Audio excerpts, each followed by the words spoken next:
Applications of trigonometry.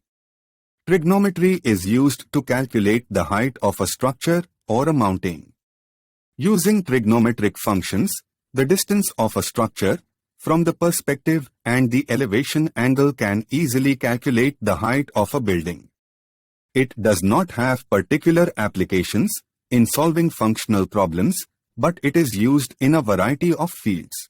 For example, trigonometry is used in the development of computer music. As you might know, sound moves in the form of waves, and this wave pattern is used in the development of computer music by passing it through a sine or cos function. Basic trigonometry covers tangent, sine, and cosine. These are the names given to the three ratios. It can then be expanded to include other ratios and trigonometry in the Cartesian plane. These trigonometry studies will cover the topics in depth to help you master the concept. Trigonometry in the Cartesian plane, graphs of trigonometric functions, and trigonometric identities are all significant topics in the field of trigonometry.